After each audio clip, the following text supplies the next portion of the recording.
بسم اللہ الرحمن الرحیم۔ ناظرین و سامعین، السلام علیکم ورحمۃ اللہ تعالی وبرکاتہ۔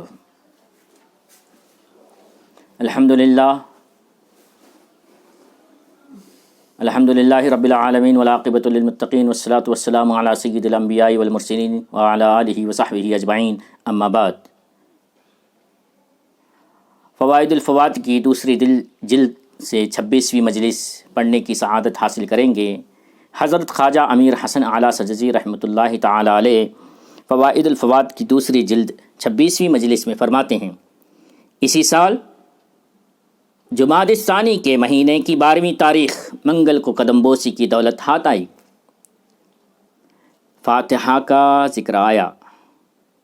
فاتحہ کا ذکر آیا کہ اس سے مراد پوری ہونے کے لیے بہت پڑھا جاتا ہے۔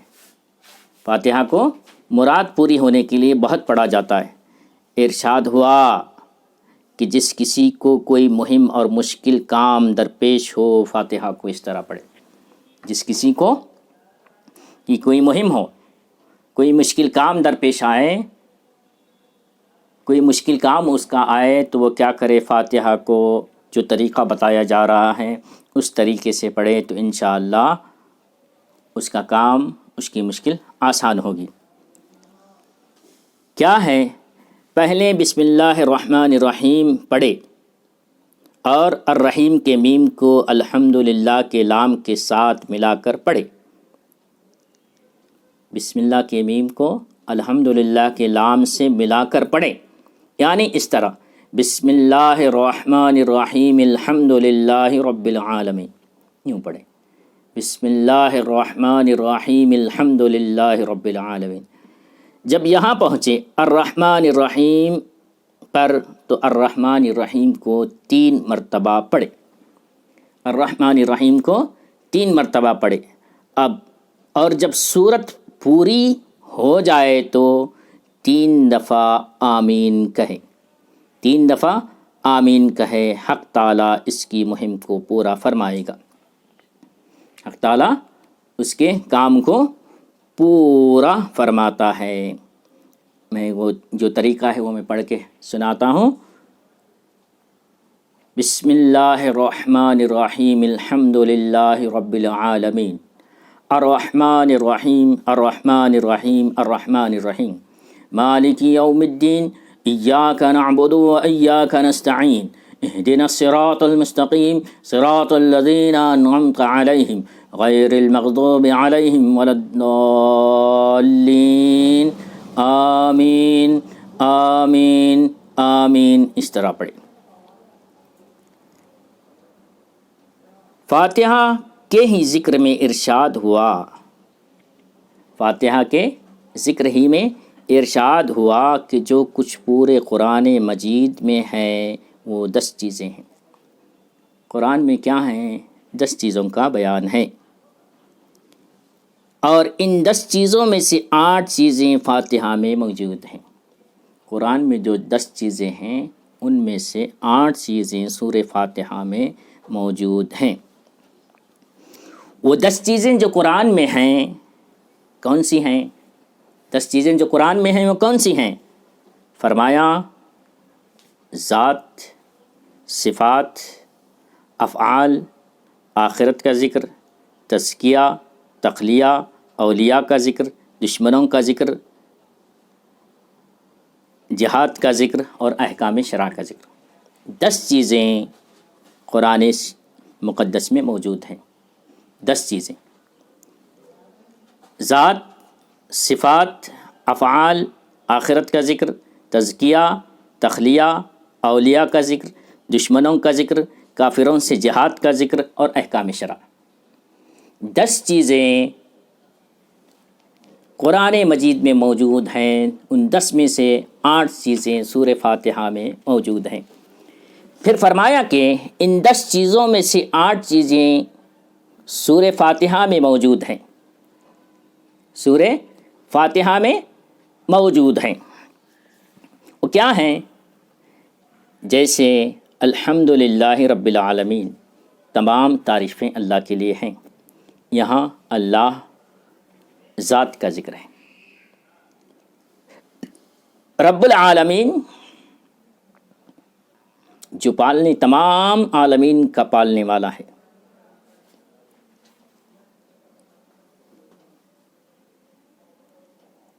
افعال کا ذکر ہے.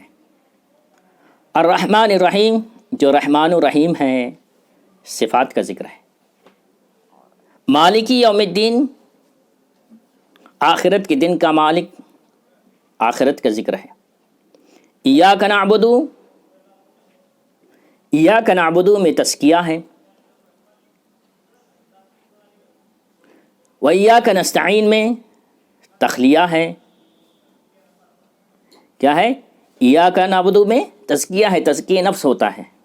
پھر اس کے بعد ایاک نستعین میں تخلیہ ہے، یعنی دل سے ساری قدورتیں ختم ہو جاتی ہیں، ساری قدورتیں ختم ہو جاتی ہیں، دل خالی ہوتا ہے غیر اللہ سے. اہدنا الصراط المستقیم صراط الذین انعمت علیہم، اللہ ہمیں صراط مستقیم کی ہدایت فرما اور ان لوگوں کا راستہ جن پر تو نے انعام کیا اس کی ہدایت فرما. اولیاء کا ذکر آتا ہے. انعمت علیہم سے اولیاء کا ذکر ہے. غیر المغضوب علیہم ولا الضالین، ان کا راستہ نہیں جن پر تیرا غضب ہو اور وہ گمراہ ہوں، دشمنوں کا ذکر ہے. 8 چیزیں سورہ فاتحہ میں موجود ہیں. بس ان 10 چیزوں میں سے جو سارے قرآن میں ہیں 8 فاتحہ ہی میں مل جاتی ہیں. اور دو چیزیں جو رہ گئیں وہ کیا ہیں؟ کفار سے جہاد اور احکام شرع نہیں ہیں. احکام اور کفار سے جہاد، اس کے علاوہ باقی ساری 8 چیزیں سورہ فاتحہ میں موجود ہیں. یعنی سورہ فاتحہ کو پڑھیں گویا پورا قرآن پڑھنے کے برابر ہے. پھر حجت الاسلام امام غزالی کا ذکر آیا. ارشاد ہوا کہ انہوں نے جو کچھ بیان کیا ہے تحقیق سے بیان کیا ہے. اس سلسلے میں فرمایا کہ انہوں نے احیاء علوم الدین میں لکھا. امام غزالی کی کتاب احیاء علوم الدین ہے. امام غزالی بہت بڑی شخصیت عالم اسلام کی گزری ہے. احیاء علوم الدین میں لکھا ہے روزہ نصف صبر ہے. روزہ کیا ہے؟ نصف صبر ہے. اور صبر نصف ایمان ہے. صبر کیا ہے؟ روزہ آدھا صبر ہے اور صبر آدھا ایمان ہے. آدھا ایمان ہے. روزہ نصف صبر ہے، اس کا کیا مطلب ہوا؟ روزہ آدھا صبر ہے، اس کا کیا مطلب ہوا؟ پہلے صبر کی حقیقت کے بارے میں فرمایا کہ صبر کیا ہے. آپ نے پہلے صبر کی حقیقت کے بارے میں فرمایا کہ صبر کیا ہے. فرمایا کہ صبر خواہشات کو ابھارنے والے جذبے کے مقابلے میں حق ابھارنے والا جذبہ ہے. بہترین تعریف فرماتے ہیں. صبر کیا ہے؟ صبر کی ڈیفینیشن آپ نے امام غزالی نے فرمائی کہ صبر خواہشات نفس کو ابھارنے والے جذبے کے مقابلے میں حق ابھارنے والا جذبہ ہے. خواہشات کے بالمقابل اس کے مقابل حق کو ابھارنے والا جذبہ صبر ہے. پھر فرمایا کہ خواہشات کو ابھارنے والی 2 چیزیں ہیں. خواہشات کو ابھارنے والی 2 چیزیں ہیں. وہ 2 چیزیں کیا ہیں؟ غصہ اور شہوت ہے. غصہ اور شہوت ہے جو خواہشات کو ابھارتی ہیں. اور روزہ شہوت کو مار رکھتا ہے. اسی لیے ہم اس نتیجے پر پہنچے کہ روزہ نصف صبر ہے.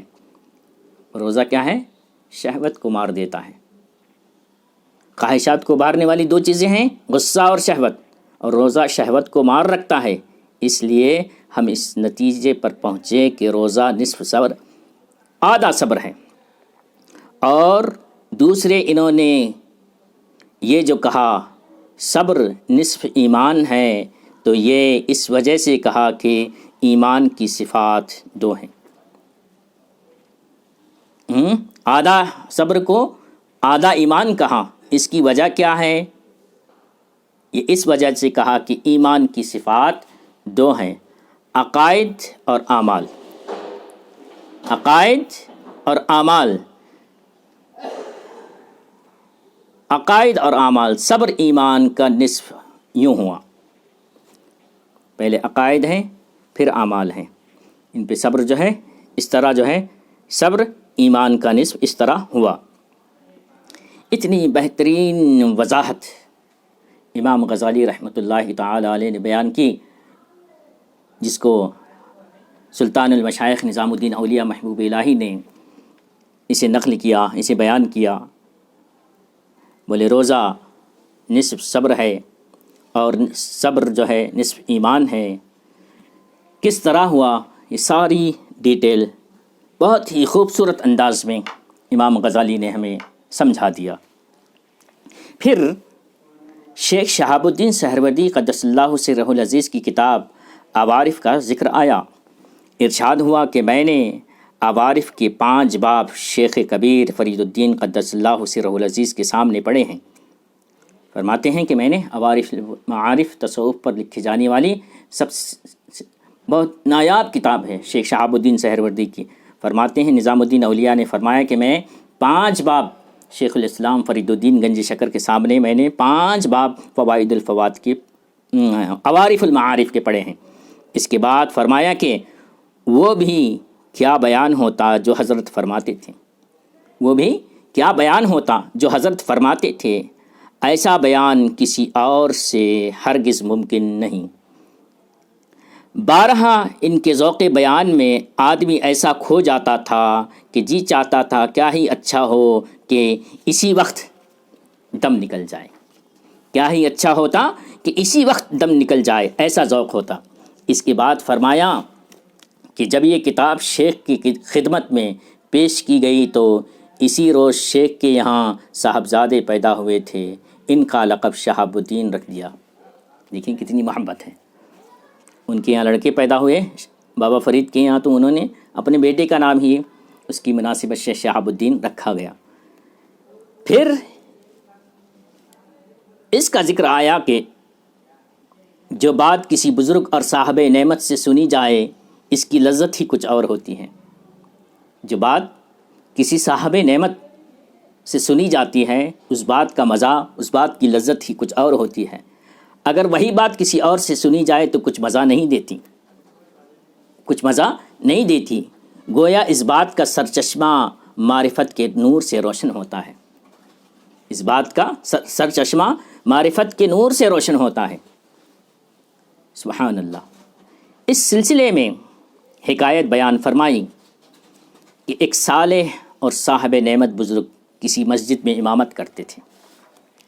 ایک صالح صاحب نعمت بزرگ کسی مسجد میں امامت کرتے، نماز کے بعد مشائخ کے ملفوظات اور احوال کے بارے میں کچھ بیان کرتے تھے، جس سے سننے والوں کو بڑا لطف آتا تھا۔ ان دونوں میں سے ایک شخص نابینا بھی تھے، ایک شخص نابینا بھی تھے، وہ بھی ان کلمات سے لطف اندوز ہوتا تھا۔ ایک روز امام صاحب موجود نہیں تھے، مؤذن ان کی جگہ جا بیٹھا اور حسب معمول مشائخ کے حکایات اور ان کے حالات بیان کرنے لگا جو اس نے امام صاحب سے سن رکھے تھے۔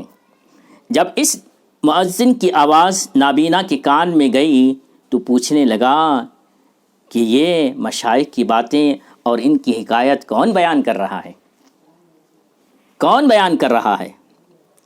اسے بتایا گیا کہ آج امام صاحب غیر حاضر ہیں، مؤذن ان کی جگہ بیٹھا ہے اور یہ حکایتیں وہ بیان کر رہا ہے۔ نابینا بولا کہ ہم یہ کلمات ہر تر دامن گناہ گار سے سننا پسند نہیں کرتے۔ اس کے بعد خواجہ ذکرہ اللہ بالخیر آنکھوں میں آنسو بھر لائے، آنکھوں میں آنسو بھر لائے اور بولے کہ جس آدمی کے معاملات اچھے نہ ہوں اس کی بات ذوق نہیں دیتی ہے، جس آدمی کے معاملات اچھے نہ ہوں اس کی بات میں مزہ نہیں آتا ہے۔ پھر شیخ سعدی کا یہ شعر پڑھا، بزبان ہر کے جزبن برود حدیث عشقت چوں معاملہ ندارت سخن آشنا نباشد۔ میرے سوا جس کی زبان پر تیرے عشق کی بات آئے گی وہ دل کو نہ لگے گی۔ میرے سوا جس کی بات تیرے عشق میرے سوا جس کی زبان پر تیرے عشق کی بات آئے گی وہ دل کو نہ لگے گی، کیونکہ جو معاملہ نہیں رکھتا اس کی بات کو جی نہیں لگتی۔ جو معاملہ نہیں رکھتا اس کی بات جی کو دل کو نہیں لگتی ہے۔ سبحان اللہ، سبحان اللہ۔ اصحاب نعمت اور نیکوکاروں کی بات تو کی لذت، اس کا ذوق ہی الگ ہوتا ہے۔ وہ ایک لفظ ہی بیان کر دیں، ایک جملہ ہی بیان کر دیں، اس کے سننے میں، اس کے سمجھنے میں اس کی تاثیر بڑی نرالی ہوا کرتی ہے، اس میں مزہ ہی کچھ اور ہوتا ہے۔ اور یہی حال فوائد الفوائد کے پڑھنے میں آتا ہے۔ جو لذت مشائخ کے صوفیاء کی کتابوں کو پڑھنے میں حاصل ہوتی ہے، جو اطمینان، جو ذوق اس سے حاصل ہوتا ہے، وہ کہیں دوسری جگہ نہیں ملتا۔ کسی دوسرے کی زبانیں سننے سے وہ مزہ نہیں آتا، اتنی کیفیت نہیں طاری ہوتی جتنی ان مشائخ کے ملفوظات کو پڑھنے سے، ان ملفوظات کے سننے سے حاصل ہوتا ہے۔ یقیناً محبوب الہی نے سچ فرمایا۔ اللہ تبارک و تعالی ہمیں ان ملفوظات کی لذت عطا کرے، ان ملفوظات کا ہمیں ذوق عطا کرے، انہیں پڑھنے، سمجھنے اور اس پر عمل کرنے کی ہمیں توفیق عطا فرمائے۔ یہ ہماری 26ویں مجلس ختم ہوتی ہے۔ ہم اللہ تبارک و تعالیٰ سے دعا کرتے ہیں کہ ان کی برکات عطا کرے۔ وآخر دعوانا ان الحمد للہ رب العالمین۔